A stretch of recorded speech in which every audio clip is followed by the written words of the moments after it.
New COVID-19 cases remain low. 11 cases reported by the Ministry of Health today, 7 in New Providence, 2 in Grand Bahama, and 1 new case each in Abaco and San Salvador.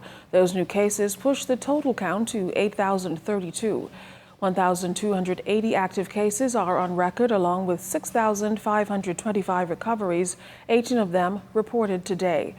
56,000 plus tests have been administered, and the COVID-19 death toll remains at 175. Well, more hotel workers to be furloughed as visitor arrivals remain low. The latest group, employees of the Riu Palace on Paradise Island.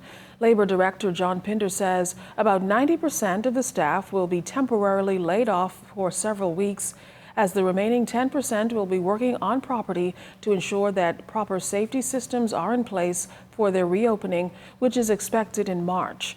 Pinder also noted that Riu executives have made the following offer. Riu is also prepared to, as best they can, see how they can assist persons who may wish to receive sovereign's pay. Then they don't want to do that. They don't wish to fire any of their staffers, but they're saying they will entertain persons who may want to receive sovereign's pay at this time. Outside of that, if they have not received NIB unemployment benefit prior to now, they can do so. Outside of that, they may have to apply for some government assistance through the NIB program.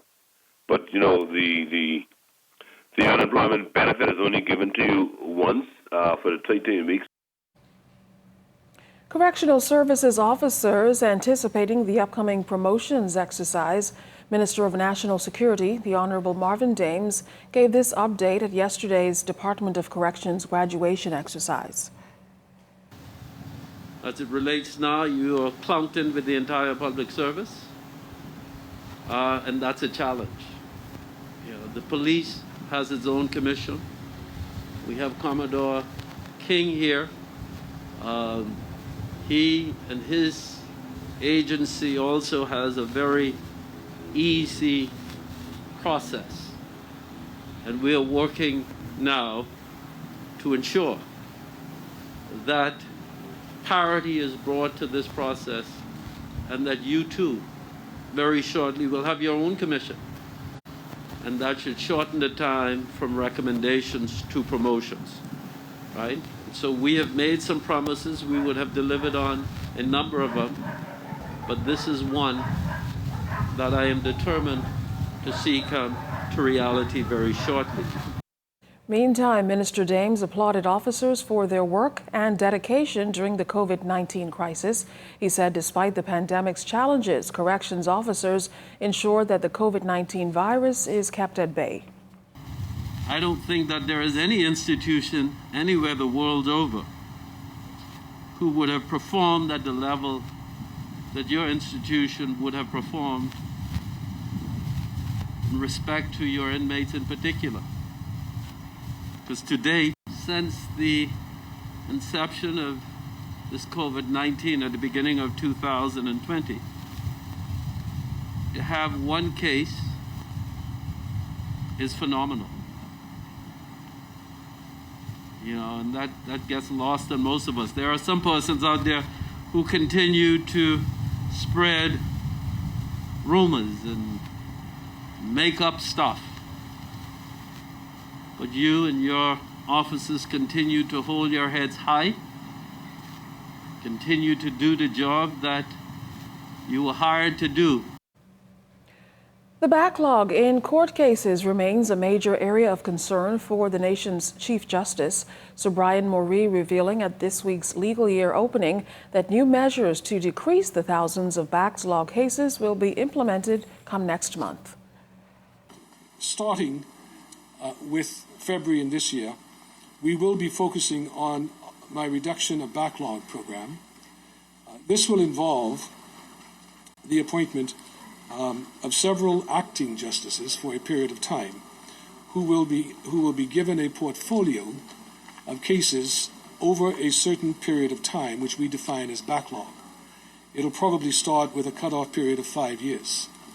And the acting justices will be asked to case manage and complete those trials within a 9-month period. Meanwhile, the other judges will continue to manage their calendar to ensure that there is not an increase to our backlog. In news from the courts tonight, 51-year-old contractor Kevin Fraser facing charges in the magistrate's court this morning on 2 counts of stealing by reason of service. Court papers allege that on Thursday, July 23rd of last year, the defendant stole $34,000 from Gracie Knowles. He's also accused of stealing another $10,000 from Knowles last October. According to the facts in the case, Knowles gave the defendant some $44,000 to purchase materials and complete a duplex for her in Murphytown, Abaco. However, months went by and the defendant kept giving excuses as to why he couldn't travel to Abaco and start the work. Police action was then requested as to date work has not began on that duplex. The case has been adjourned. Well, printing safe and secure currency is a primary goal at the Central Bank of the Bahamas. Tonight, a central bank official explained to our Jimenita Swain the security measures in place to prevent the circulation of counterfeits. We pretty much